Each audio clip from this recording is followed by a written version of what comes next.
Olá pessoal, tudo bem? Meu nome é Alex Vargas e hoje eu vou te mostrar aqui na tela do meu computador como que eu faço um faturamento uma média aí de 100 mil reais por mês. Pessoal, olha só, eu vou te mostrar aqui uma das nossas contas de pagamento, vamos lá, bem recente. Pessoal, olha isso, dá pra acreditar nisso, fevereiro de 2019, olha só, de faturamento online. Clica aqui embaixo agora, tem um botão, clica em cima dele para você acessar agora o treinamento Fórmula Negócio Online. Apontava para a estrelinha para mostrar que o Shabat estava começando. As mães ficavam com medo das crianças entregarem as origens judaicas e serem perseguidas. Aí falava assim, não pode apontar para a estrela não que dá verruga. É daí que vem isso? É daí que vem isso. Caraca, tipo, eu já ouvi muito isso. Mas Não, era uma mano, vai ser que dá criação verruga. dos judeus Nunca para ouvi isso. proteger Não, eu os ouvia filhos. muito da criança. É. É porque eu ia pro interior lá no Paraná e o pessoal falava muito Eu ia disso. falar, cara, onde Falava você muito cresceu, disso. tá ligado? Não aponta pras estrelas que dá Ó. verruga. Então, olha só. Então, a gente tá falando sobre o favorito. Todos José. são favorito. Favoritão. Né? José era o favorito. Por que José era o favorito? Porque, ó... Por que Jacó era chamado de Israel, hein, Rodrigo? Só pra gente não perder esse Tá, gancho. é que na verdade ele vai mudar o nome para Israel depois num outro processo aqui. Perfeito. Quer que já fala agora? ou- Não, tudo bem. Aham. Depois a gente... Então, assim, e Jacó amava a José mais do que a todos os seus filhos, porque era filho da sua velhice. Então tá escrito isso daqui, porque era filho da sua velhice. E aí, existia um costume, né, você pode falar melhor, onde o favorito, digo assim, como uma questão de diferenciação, ele usava uma túnica diferente. Exatamente. Uma túnica colorida, mã comprida e tal. Mas aí fica muito na cara quem é o favorito. Não, mas Tá acho que todo ele mundo de cinza e o cara escancarou. tá de vermelho com azul. Escancarou. Mas essa- Mas mas você é- imagina, Ah, 12 isso é irmãos, 12 irmãos, Isso é né? ruim, Aparece isso é ruim. um dos 12 irmãos, que era o mais novo, né? Ali, um dos mais novos, ele aparece com uma túnica. Aí todos os irmãos olham pra aquilo e ficam o quê? Ficam. Com inveja, fica Inveja. brava. Né? Bravos. Então aqui já tem um insight interessante que você vê que o amor, cara, assim, o amor ele não gera só coisa boa, muitas vezes. Ele gera, cara, uma retaliação. Uhum. Você precisa estar preparado para isso. Então, o amor de um pai pelo seu filho gera nas outras pessoas inveja e raiva a ponto dos irmãos fazerem o que eles fizeram na história, né? Exatamente. E aqui eu tiro já uma lição disso. Muitas vezes nós temos a tendência de achar que quem gosta da gente está sendo apenas educado, quem nos odeia está sendo honesto. Nós temos essa tendência às vezes. Eu chego aqui e te elogio, pô, obrigado, o Rodrigo foi educado. Aí o cara te lasca na internet, ele foi o único que viu o que os outros não estão tendo coragem de falar. E isso não é verdade. Às vezes você está sendo perseguido, não é porque você é ruim, é o contrário, é porque, sabe aquela parábola da cobra que ficava tentando pegar o vagalume poxa, para com isso, cobra não come vagalume, é que sua luz está me incomodando. Então existe muito isso na vida, a luz incomoda. Agora, José quando ele veio ao longe, vestido com a roupa, os irmãos já entenderam o recado. Papai vai colocá-lo para ser o chefe do clã. E ele vai vingar da gente tudo que a gente fez, todo o bullying que a gente preparou para ele. Aqui foi o divisor d'águas. Até aquele momento, José era um sonhador idiota. Agora, ele se tornou uma ameaça real. Por isso que até então, os irmãos se limitavam ao deboche e ao desprezo. Agora, eles tinham que eliminá-lo. Cara, olha só. Né, Caraca, trazendo para o isso é muito mundo foda. dos negócios, né?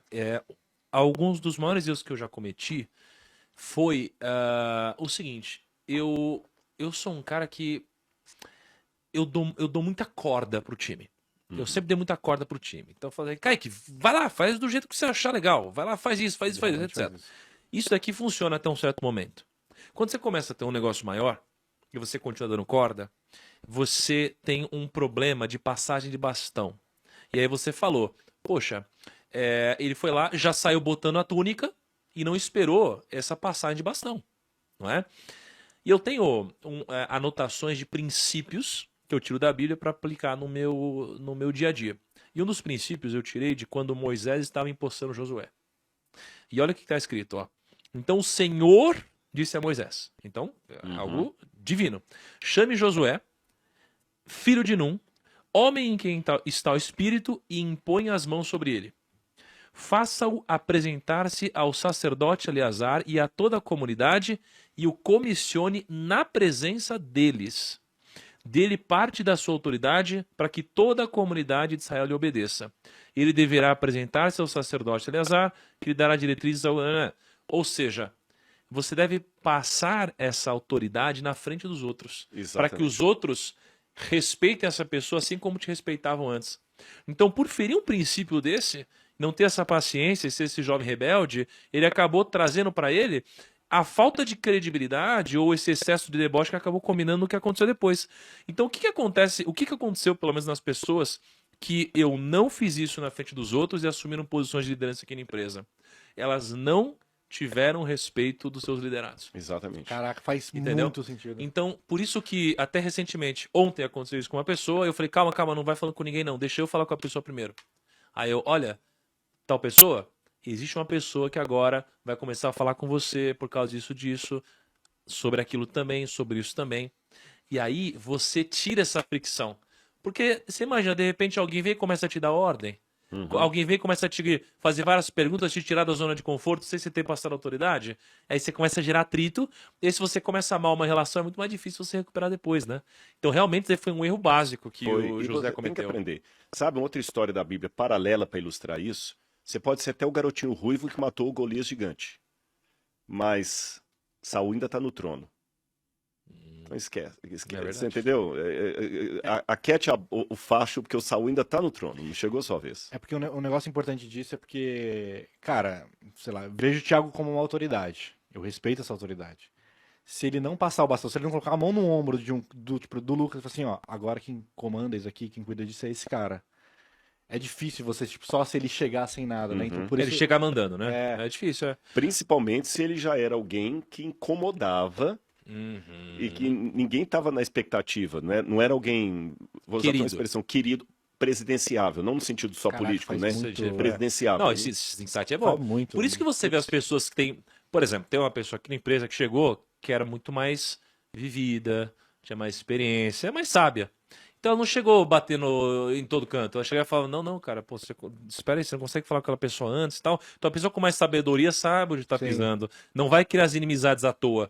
Aí o jovenzão chega arregaçando, batendo o pé na Gritando, porta, vai. gritando, e todo mundo começa a odiar esse cara. Aí Né? é foda que ele vai encontrar outro jovem também. Vai encontrar E aí, outro jovem. Eu também sou jovem, então para aí. Cara, mas é uma coisa até óbvia que, tipo, fazem até hoje, por exemplo, no meio político, todo passar de bastão de um presidente pro outro, em todos os países, é uma grande cerimônia que mostra pro país inteiro, que passa a faixa, passa a chave, sei lá, e é isso. Então olha só, então vamos recapitular aqui, ó. Então tinha Jacó teve José, né? Com a esposa. Teve 11 crianças e mais o José. Teve 12. José era o 11º, Isso. 12º era o Benjamim. Na verdade, 13 que tem a Diná também, que é uma menina ali. Perfeito, vai. Trabalhou. Aí, beleza. Trabalhou. Trabalhou. Não tinha TV na época, Não tinha né? TV. Não tinha podcast. Não tinha podcast. Não tinha podcast. Aí, beleza. Aí, ele tinha o queridinho dele, que foi o filho que teve na velhice. Sim. Aí ele falou, esse é meu queridinho. E aí ele deu lá uma túnica colorida. E aí... Ele falou, calma, que Aí eu vou ele te passar o bastão. Não, ele não disse calma. Esse que é o problema. Esse que é o problema. O pai também Então não. o pai foi também sábio. não O pai não soube ajudou fazer isso. também, Ele putz. deu pra ele e falou, vai filho, vai com essa Ferrari que eu te dei desfilar na escola, sabe? Mas não falou quando deveria desfilar. Aí ele saiu lá, não teve sabedoria, era jovem também, ele tinha 17 anos, eu acho, Exatamente. né? Tinha 17 anos nessa época. E aí ele saiu. Os irmãos dele, né, olharam para aquilo enciumados, porque José, ele tinha um dom. Ele tinha um dom. E ele tinha um dom, que era esse dom de revelação, né? Ele tinha um dom, ele tinha uma parada misteriosa com sonhos, que depois vai Verdade. ficar mais claro. Parece que ele era carismático também, né? Porque ele conseguia falar com as pessoas, porque depois do recorrer da história eu sei que, tipo assim, ele conseguiu encantar algumas pessoas até mesmo por causa desse Cara, dom Mas dele. ele foi adquirindo Não, um pouco de eu- maturidade. Mas calma aí, só pra gente não perder esse... Aí o que aconteceu? Ele teve um sonho. Aí teve um sonho onde tinha lá, era trigo, né? Trigo, Então os ele tinha peixes lá de trigo. os feixes de trigo, aí tinha um super feixe de trigo e vários outros feixes de trigo, tudo se prostrando pra ele. Aí ele acordou e falou, uau, eu sou esse super feixe de trigo.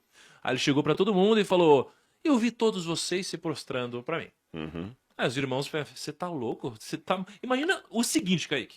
Eu tava pensando nisso no avião agora. Imagina você, irmão mais velho, aí chega o irmão mais novo, que não sabe nada de nada, só faz cagada, é novinho, aí ele vem e fala, eu vi vocês se ajoelhando perante a mim. E você fala, cala a boca, moleque. eu ia botar ele calor. Não é? Eu ia colocar ele dentro do lixo. O irmão mais novo, você botar ele dentro do lixo. Eu ia colocar ele dentro do lixo. Aconteceu isso. Não se bastasse só isso, ele tem um outro sonho. Só que agora acho que eram os astros, Os né? astros, ele viu a lua e as estrelas representando os pais dele. Hã? As 12 estrelas. Se prostrando também pra ele. As 11, exatamente. Aí ele pega e fala isso de novo. Aqui faltou muita sabedoria, porque Muito. ele devia ter percebido, pelo feedback, pela erração dos irmãos, já a primeira vez que ele contou a história, que não foi bem recebido. É, melhor deixa eu guardar pra mim e deixar acontecer. E olha só como a falta de sabedoria. É tudo bem que assim. eu acho que tem opiniões aqui, mas eu acho que, né, Deus ele é onisciente, certo? Claro, claro. Então ele sabe o que é, o que seria. E eu acho que teria um caminho caso ele tivesse tido essa sabedoria também, Sim. tá? Porque ele poderia simplesmente não ter contado isso para os outros e não ter trazido sobre ele o que aconteceu depois. Porque ao ele contar essa história de novo para os irmãos, de novo, ele era o irmão mais novo, falando que os outros vão se prostrar, os irmãos ficaram todos muito putos com ele. E os irmãos, eles queriam que ele morresse, cara. Para pra pensar. Virou um inimigo comum. Não, mas para pra pensar, cara. Assim, a que ódio que tava, a que ponto que tava o ódio deles a ponto de querer que o próprio irmão morresse. Então, assim, é o excesso de ciúmes, né, que é gerado, né, numa família. Isso aconteceu. Aí eles estavam lá, eles foram pastorear, não é? Eles foram pastorear. Aham. Quando ele chegou, O que era pastorear? no pastorear é cuidar de ovelhas. Eles Ah, eram tá. nômades. E o nômade é obrigado sempre a mudar. Por quê? Porque o clima da região que a gente chama de Israel, Israel é 63% desértico. E o deserto tem um fenômeno interessante. A água aparece aqui, vamos supor onde é que está sua água, tem a água aqui, um oásis, um pouquinho de grama. Daqui a pouquinho a água fica ali 2, 3, 4 meses, ela some dali e o veio da água brota no outro lugar.